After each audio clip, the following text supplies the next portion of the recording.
Steven Seagal wasn't the kind of man you expected to see in a crowded commercial gym. Yet on this quiet afternoon, the doors slid open and in walked the legendary martial artist. Long coat, calm expression, and that unmistakable slow, confident stride. Some people recognized him instantly, but no one said anything. They just watched quietly, unsure if he was really here to train. Steven walked straight to the stretching area, tying his hair back and removing his coat. Even without his movie star aura, he had a presence, calm, grounded, self-assured. But to one man in the gym, that presence meant nothing. At the far side of the weight room stood a massive bodybuilder, veins out, tank top tight, ego even tighter. He spotted Steven bending to stretch his legs and immediately smirked. He nudged his two friends and pointed. "Yo, is that Steven Seagal?" His friend squinted. "Nah, can't be. Look at those arms. Tiny. Hollywood arms." The bodybuilder laughed loudly, making sure his voice carried across the gym. "Bro, imagine being a martial arts master and having arms like a skinny librarian." His friends burst into laughter. A few people nearby shook their heads, uncomfortable, but no one said anything. Steven didn't react, not a flinch, not a glance. He continued stretching, slow and peaceful, like he didn't hear a thing. But the bodybuilder wasn't done. He swaggered across the gym floor, stopping just a few feet away from Steven. Folding his arms, he gave a mocking grin. "You sure you're in the right gym, old man?" Steven looked up gently, his expression calm and unreadable. "I'm exactly where I need to be." The bodybuilder scoffed. "You? Train here? Come on, man. These weights might crush those little noodles you call arms." People began to look over. A quiet tension started building. Steven continued stretching, not giving the insult any energy. His silence made the bodybuilder even more irritated. "Hey, I'm talking to you," he snapped. But Steven simply breathed, slow and steady, like a monk in meditation. No anger, no arrogance, just calm. And that calmness made everyone around wonder the same thing. What Steven Seagal did next would silence the entire gym. The bodybuilder stood over Steven Seagal like a mountain blocking sunlight. His giant arms folded, chest puffed, ego glowing brighter than the overhead lights. Steven, unfazed, finished his stretch and calmly moved toward an open mat in the corner of the gym, a space usually used for yoga or martial arts drills. But the bodybuilder wasn't about to let things go. He followed behind him, grinning, speaking loudly so everyone within 20 feet could hear. "Aikido, huh? You gonna show us your Hollywood moves? Maybe flip some imaginary ninjas?" His friends laughed so hard one nearly dropped his dumbbell. "Yeah, show us the CGI moves, Seagal." Steven placed his towel down with the same calmness you'd expect from a monk arranging prayer mats. He didn't even look back, not even once. He simply knelt, adjusted his posture, and began a slow breathing routine. The bodybuilder's face twisted with annoyance. He wasn't getting the reaction he wanted. He wanted fear, or anger, or embarrassment. But Steven Seagal looked like he was meditating in the eye of a storm. "Bro, I swear he's ignoring you," one of the bodybuilder's friends muttered. "Oh, I know he is," the giant replied. Not for long. He stomped closer and raised his voice even louder, projecting across the gym. "Hey, I'm talking to you, Steven. Flex your arms." Do they even flex? Or are they just for movie posters? A few people around the gym glanced over, some shaking their heads. Others watched in anticipation. Gym drama was rare, and people loved a spectacle. Still, Steven remained calm. He slowly stood, rolled his shoulders back, and prepared to start his warm-up drills. But before he could take a single step, the bodybuilder got right in front of him, blocking the mat. "You're not gonna ignore me, old man. Show me what those tiny arms can do." Steven looked at him with a softness that caught the bodybuilder off guard. Not fear, not irritation, just patience. "Respect goes a long way," Steven said gently. The bodybuilder burst out laughing. "Respect? Bro, you're in a gym. Respect is earned, not given." Steven didn't argue. He didn't insult. He didn't defend himself. He simply nodded once, then began stretching again, as if the man harassing him didn't exist. This drove the bodybuilder insane. Look at him, acting like he's some kind of wise master. He mocked, throwing fake karate poses. "Hiya, boom, pow, look at me, I'm Steven Seagal." His friends howled with laughter. But the gym's atmosphere was shifting. People who originally thought the situation was funny now looked uncomfortable. Steven's composure was too controlled, too deep, like he'd seen 1,000 men like this and never once needed to raise his voice. The bodybuilder wasn't prepared for that. He wanted to humiliate Steven, but the more Steven ignored him, the more the crowd began seeing him as the clown. A few gym members quietly started recording on their phones, hiding them behind water bottles or gym bags. A storm was building, and Steven Seagal was sitting in the middle of it, completely unmoved. The moment felt heavy, like everyone could sense something big was coming. So before the tension peaked, the narrator speaks directly to the viewer. Have you ever seen someone get bullied in a gym? Tell me in the comments, and let me know which country or city you're watching from right now. The bodybuilder didn't know it yet, but he had just stepped onto the mat of a man who didn't need big arms to command a room. And in the next moments, he would learn why. The bodybuilder had pushed too far. Even the crowd knew it. Steven Seagal rose to his feet slowly, like a man standing after a long meditation rather than someone preparing for confrontation. His movements were calm, almost peaceful, but anyone watching closely could sense something unusual about him. He didn't move like a regular gym goer. He moved like water, like someone whose body had been trained to stay relaxed until the very last second. The bodybuilder puffed out his chest and smirked. Oh, so now you want to stand up? What happened? Finally gonna teach me your little Aikido dance. He held his arms out mockingly, inviting an attack. But Steven didn't attack. He simply stepped to the center of the mat and gave one small gesture with his hand, the kind martial artists use when inviting someone to train. It wasn't aggressive. It wasn't provocative. It was respectful. The bodybuilder misinterpreted it completely. Oh, you want to spar? All right, karate grandpa. Let's go, he said, cracking his knuckles. A few gym members stepped forward, trying to intervene. Bro, leave it, a young man warned. He's different, an older man added cautiously. But the bodybuilder wasn't listening. His pride was a fortress, and he was locked inside. Relax, guys, he laughed. I'm not gonna hurt him. Much. He stepped onto the mat. The gym fell almost silent. Only the faint hum of the AC and the clanking of a distant treadmill filled the air. People held their breath without realizing it. Something about Steven's presence, calm, unshaken, almost ancient, created a strange tension. The bodybuilder rolled his shoulders and glanced down at Steven's arms again. Look at these, he said loudly, pointing and laughing. Twigs. You could snap these in half. Steven didn't react.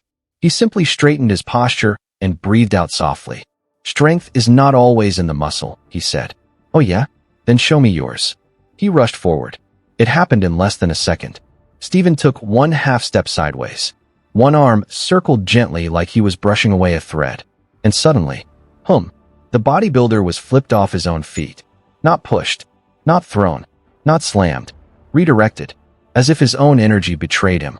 He hit the mat so fast that even he didn't understand what happened. His eyes went wide. He blinked several times, trying to process the sensation of the room spinning. What the, he muttered. The crowd gasped. A few people whispered, did you see that? He didn't even use strength. What technique was that? The bodybuilder scrambled to his feet, red with embarrassment. Lucky move, he growled. Do it again. He charged. Steven moved, even less this time. A slight pivot. A shoulder turn. A guide of the hand. Thud. The bodybuilder was on the floor again. This time harder. He let out an involuntary grunt of pain as the air was knocked from his lungs. Steven stepped back, calm as ever, breathing slowly through his nose. You are strong, he said softly. But strength without balance is just weight. The gym's atmosphere shifted again, this time completely in Steven's favor. People weren't just watching now. They were studying him, like students watching a master class. The bodybuilder shook with rage. He stood, chest heaving, sweat beading on his forehead, eyes burning with a mix of humiliation and disbelief. No, you're tricking me. Fight properly, he screamed. Steven tilted his head slightly. This is properly. That sentence lit the bodybuilder's ego on fire. He roared and charged with full power, the kind of reckless force that could take down most opponents by sheer mass alone. But Steven didn't step back. He stepped forward. The crowd gasped. In one flowing motion, Steven's hand caught the wrist, twisted, redirected the elbow, guided the shoulder, and bam! The bodybuilder crashed onto the mat for the third time, but this time, he stayed down. He wasn't hurt severely, but he was defeated in a way muscles could not protect him from. He stared up at the ceiling, chest rising and falling rapidly, trying to understand how a man older, smaller, and weaker had just dismantled his power like it was nothing. Steven knelt beside him, not to gloat, not to humiliate, but to offer a hand. "Strength is a gift," he said softly. "But humility." He looked directly into the bodybuilder's eyes. "That is a choice." The gym was silent. The bodybuilder swallowed hard. The anger fell from his face. His breathing slowed. And for the first time since the confrontation started, he nodded. He took Steven's hand. Steven lifted him with ease, not physical ease, but the ease of someone deeply grounded, someone who didn't see an enemy, but a student. "Your arms," the bodybuilder muttered quietly, almost ashamed. "They're not tiny." Steven smiled gently. "They're enough." That line hit the crowd harder than any punch. Respect, real, heavy, undeniable respect, filled the room. The confrontation was over, but the lesson was just beginning. The bodybuilder stood there, still gripping Steven Seagal's hand, his breathing slowing as the shock faded and reality finally settled in. He had been humbled, completely, undeniably, and yet he didn't feel mocked.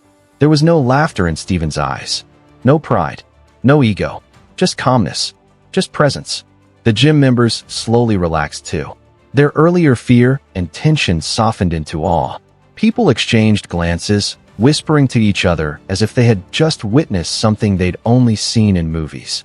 The bodybuilder rubbed the back of his head, still trying to wrap his mind around what happened. "That didn't feel like fighting," he muttered under his breath. "It felt like I was throwing myself." Steven chuckled softly. "That is because you were." The bodybuilder blinked. Steven stepped back onto the mat and motioned for him to join. "Walk with me," he said quietly. Confused but curious, the bodybuilder followed. Steven's movements were so slow and intentional that even the people watching from the sides leaned in, mesmerized. Steven dropped into a stance that looked casual, almost too casual. "This is Aikido," Steven began. "It is not about hitting harder than your opponent. Not about muscles. Not even about winning." He raised one hand gently. "It is about redirecting energy, using aggression against itself, turning force into air." The bodybuilder frowned. "But you didn't even strain, or use strength." Steven smiled. "Strength used poorly becomes weakness." He demonstrated a simple circular motion with his hand, fluid, soft, and barely visible. "You charged like a bull," he said. "Every muscle locked, every emotion on fire. All I had to do was step aside and let your own momentum finish the job." The bodybuilder swallowed. I didn't know." "Now you do." Steven's voice held no judgment, only truth. The crowd remained coverage, not strength. The bodybuilder looked at his own arm, stunned. "I can't believe this stuff actually works like that." "It works," Steven said, "because fighting is physics before it is force." The crowd murmured in agreement. Steven looked at him kindly. "You have power, but you lack direction." The bodybuilder nodded. "Will you teach me?" That question surprised the entire gym. Steven's smile widened just slightly. "If you are willing to learn humility first." The bodybuilder straightened, chest rising with a sense of newfound clarity. "I am." Steven put a hand on his shoulder. "Then your training begins with a simple truth. Real strength is silent. Real confidence doesn't need to be loud. And real respect is earned, never demanded." Those words echoed across the gym like a mantra. The bodybuilder exhaled deeply, feeling something he hadn't felt in a long time. Relief. Not from being spared embarrassment, but from finally understanding something deeper than lifting weights. The crowd slowly dispersed, but their lives wouldn't forget what they had witnessed today. A man mocked another, and left the mat a student. And Steven Seagal? He remained exactly as he was when he walked in. Calm, grounded, unshaken, but now, respected. Even after the lesson, after the humility, after the calmness Steven displayed, the gym still buzzed with disbelief. People whispered and murmured as if they had witnessed something mythical. But the story wasn't over. Not even close. The bodybuilder sat on the edge of the mat, massaging his wrist gently. His ego wasn't hurt anymore, but something else was stirring inside him. Curiosity, respect, and a strange newfound desire to understand the man who had just dismantled him effortlessly. Steven stood near him, adjusting the sleeves of his black training shirt, his presence still serene and controlled. The bodybuilder cleared his throat. "Can I ask you something?" Steven turned. "Yes." "Why didn't you hit me? Even once." "You could've. I mean, you had the perfect openings." Steven smiled faintly. "Hitting you would have accomplished nothing. A fight is not about proving superiority. It is about restoring balance." The bodybuilder blinked. "Balance," he repeated. "I've never thought about fighting like that." "That is because you think of fighting as force," Steven replied. "Aikido is about harmony." Across the gym, another man stepped forward, tall, tattooed, with a confident walk that suggested he was used to being in control. Unlike the bodybuilder, this one didn't look goofy or arrogant. He looked experienced, sharp, calculated. He smirked as he approached the mat. "So what? This is some kind of philosophy class now?" he asked loudly. The gym went silent again. The bodybuilder looked up nervously. "Oh man, not him," he muttered under his breath. Steven turned to face the newcomer. "And you are?" he asked politely. The tattooed man folded his arms. "Name's Rico. Ex-MMA. I've got 10 years of competitive fighting behind me. And sorry, old man, but I don't buy this soft-touch magic stuff." Some of the crowd murmured in agreement. Others looked uneasy. They knew Rico's reputation. The bodybuilder stood up quickly. "Rico, don't do this," he warned. "I'm telling you, it's not what you think." Rico scoffed. "What? You got tossed a few times, and suddenly this guy's a master." Steven remained silent. Rico smirked at him. "You know what real fighters do? They strike. They grapple. They dominate. This Aikido dance you're doing? It doesn't work against people who actually know how to fight." The bodybuilder looked at Steven with panic. "Don't engage him. He's..." Steven raised a hand gently, and the bodybuilder fell quiet. Rico smirked wider. "So, you up for a friendly demonstration? Or are you done teaching today?" Steven studied him for a moment. "I do not wish to fight," he said softly. Rico laughed loudly. "Of course you don't. Because you know what'll happen." The laughter echoed through the gym. But Steven's expression didn't change. He breathed slowly, grounding himself. "That is not why," he said. "I do not wish to fight because you do not seek learning. You seek victory. That is a poor motivation." Rico stepped closer. "You think you're too good to spar with me?" "No," Steven corrected gently. "I think you are too blinded by pride to understand the purpose." Those words struck a nerve. Rico's eyes sharpened. "All right then, if you won't come to me." He lunged forward suddenly. The crowd gasped. But Steven didn't back away, didn't brace, didn't tense. He simply shifted. One turn of his foot, one rotation of his shoulders, one effortless redirect of Rico's wrist. Rico was spun around and dropped to his knees before he even understood what had happened. He tried to stand. Steven guided him back down with a single finger pressing lightly behind the elbow. Rico growled, confused, angry, humiliated. What was that?" he gasped. Steven let go and stepped back. "A reminder," he said calmly. "Aggression is predictable." Rico stood, shaking with rage. Again he shouted. "No," Steven said firmly. "Are you scared?" Rico spat. Steven looked directly into his eyes. "I fear nothing," he said. "But you fear the truth." Rico froze. The room suddenly felt heavier, as if the air itself was holding its breath. "What truth?" Rico growled. Steven stepped closer, lowering his voice so his words landed like stone. "That you are not in control. You have trained your muscles, your strikes, your power, but not your center. You are strong, but not stable." Rico's jaw tightened. The bodybuilder, standing behind Steven, whispered, "He's right. Rico, he's right." Rico hesitated, just for a second, and that second was enough for Steven to see everything. The pride, the insecurity, the unspoken need to be recognized. Steven nodded slowly. "You want a real demonstration?" His voice dropped into a deeper, older tone. "Then you must first learn who I am." Rico frowned. "What are you talking about?" Steven took a step back. A man from the corner of the gym, older, maybe in his late 60s, stood up slowly, his eyes wide. He whispered loudly enough for everyone to hear. "Do you fools even know who you're talking to?" The entire gym turned toward him. He pointed at Steven Seagal with trembling admiration. That man, trained in Japan for decades. That man was the first foreigner to run an Aikido dojo there.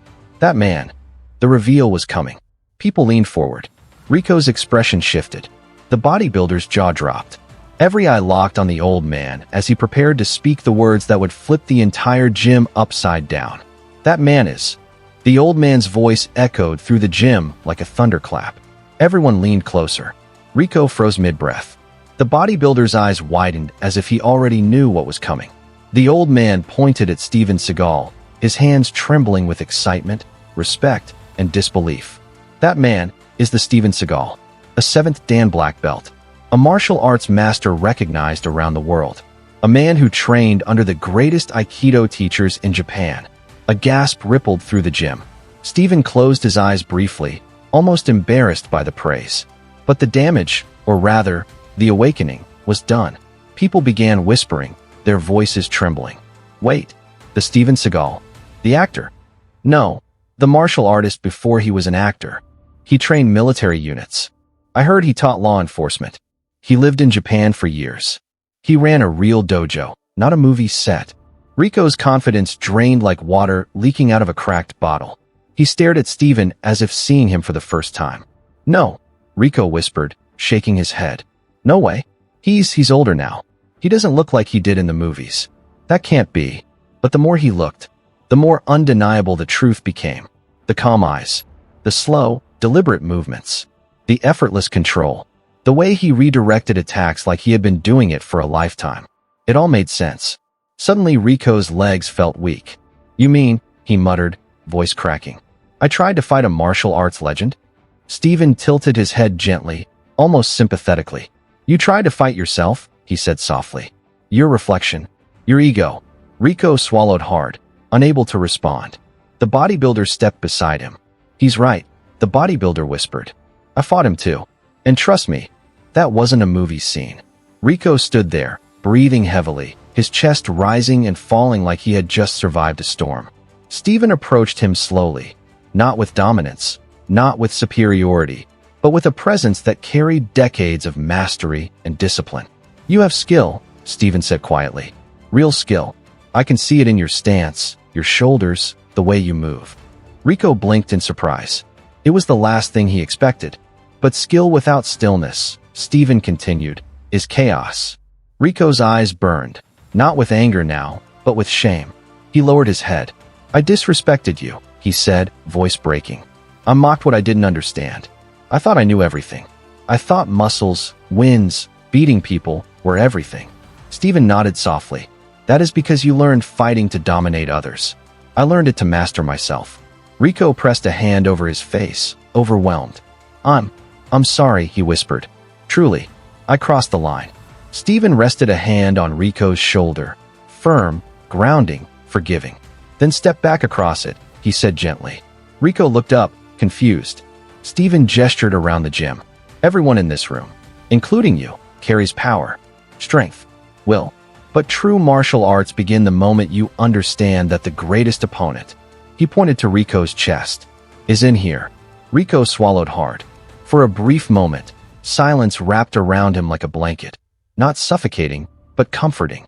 The old man watching from the corner wiped away a tear.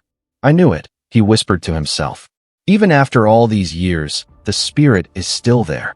The bodybuilder suddenly stepped forward, voice steady. He taught me something too. Something I needed. I thought I was strong because of what I lifted. But he showed me strength isn't in muscle. It's in character. Rico looked at him, surprised. You felt it too, he asked. The bodybuilder nodded. Brother. He threw me without throwing me. The gym chuckled softly, not mocking, but understanding. Steven smiled at the two men standing before him, transformed not by defeat, but by realization. You both have more potential than you see, he said. But potential can only become reality when ego steps aside. Rico's breathing steadied. He stood up straighter. Would you teach me? He asked carefully. Not proudly, not challengingly, but humbly. Steven looked at him for a long moment, searching not the man's muscles, but his intention. Finally, he nodded. If you are willing to learn humility, if you are willing to begin again, then yes. Rico exhaled shakily, like a man who had been holding his breath for years. Suddenly, unexpectedly, people around the gym began clapping. Not because a legend was there, not because a fight happened, but because they had witnessed something rare. Transformation, respect, the death of ego, the birth of understanding. Steven lifted a hand gently to quiet the applause. "One more thing," he said, eyes scanning the room. Everyone leaned forward. This was not about me. He placed a hand on Rico's shoulder, then the bodybuilder's. It was about choosing who you want to be when someone disrespects you. React with ego or respond with awareness. His voice deepened, the weight of years filling every syllable. Strength that humiliates others is weakness. Strength that uplifts others is power. Those words sank into the floorboards. Rico nodded firmly, eyes shining. The bodybuilder nodded too, standing taller than before. And for the first time in the gym's history, Steven Seagal's tiny arms were seen for what they truly were. Arms that had carried decades of discipline. Arms that didn't need to look powerful because they were powerful. The gym fell silent again. A silence not of shock, but of respect. The gym felt different now. Where there had been tension, there was peace. Where there had been ego, there was humility. Where there had been mockery, there was genuine respect. Steven Seagal stood at the center of the mat, calm as always, watching Rico and the bodybuilder stand shoulder to shoulder. Two men changed forever by a moment they never saw coming. A moment they caused. A moment they needed. Rico took a long breath and bowed. Not out of fear, not out of embarrassment, but out of something much deeper. "Thank you," he said quietly. "You didn't just teach me about fighting, you taught me about myself." Steven nodded once. That is the only fight that truly matters. The gym members slowly gathered around, not crowding, not pushing, just quietly forming a circle of respect. Someone finally broke the silence. "Sir, can we take a photo with you?" Steven chuckled softly. "If you like." Before anyone posed, Rico stepped in front of the crowd, raising a hand. "Hold on," he said. "Before pictures, I need to say something." The gym quieted. Even Steven listened. Rico turned to the people watching. "I came in here thinking I was the toughest guy in the gym. I thought power meant dominance. I thought respect came from being feared." He looked over at Steven. "But today I learned, respect comes from how you treat people." Murmurs of agreement filled the air. Rico continued, voice steady. "I mocked him. I attacked him. And he responded with calmness. Control. Wisdom." He swallowed hard. "That's real strength. Not this." He pointed to his own muscles. "This is decoration. What he has is discipline." The gym clapped softly, a respectful, heartfelt applause. Steven stepped forward, placing a grounding hand on Rico's shoulder. "Do not be ashamed of strength," he said. "Be ashamed only when strength becomes ego." Rico nodded with gratitude. Just then, a young woman from the back raised her phone. "Guys? This whole thing, it's been live streaming since the beginning." The entire gym snapped their heads toward her. "What? You mean? Since when?" She held up her phone. The moment the bodybuilder mocked him, people started recording. It's everywhere. Twitter, TikTok, YouTube, comments are blowing up. The bodybuilder nearly fainted. "Bro, the whole world saw me get folded like laundry." Rico slapped his shoulder jokingly. "Don't worry. We both got folded." Steven simply smiled. "What matters," he said, "is what people learn from it." The young woman scrolled through comments rapidly. People are calling it the most respectful humbling ever. Others are talking about the philosophy, the discipline, the way you handled them. "Sir, you're trending #1. Steven exhaled softly through his nose, a humble, quiet sigh. "I did nothing special," he said. "I simply chose peace." But the internet disagreed. Within hours, clips flooded social media platforms. Millions watched the moment Steven redirected Rico's attack. Millions watched the bodybuilder get flipped without force. Millions listened to Steven's words about ego, humility, and true strength. Influencers reacted. Celebrities shared it. Fitness channels broke it down frame by frame. Martial arts communities praised the technique and the philosophy behind it. And by the next morning, the video hit 42 million views. But the most powerful part wasn't the throws. It wasn't the reveal. It wasn't the shock. It was the message that spread like wildfire. Strength that humiliates others is weakness. Strength that uplifts others is power. Gyms began sharing the clip on screens. Martial arts dojos used it in classes. Teachers showed it to students. Fathers showed it to sons. People everywhere commented, "This is how men should behave. This is how warriors think. This is how you control your ego." Back at the gym, Rico and the bodybuilder spent the next few days training under Steven's watch, slowly, respectfully, humbly. They became better fighters, better men, better examples. And Steven? He walked out of the gym the same way he walked in. Quiet, grounded, unshaken. Because real power doesn't need loudness. Real strength doesn't need validation. And real respect is earned in silence.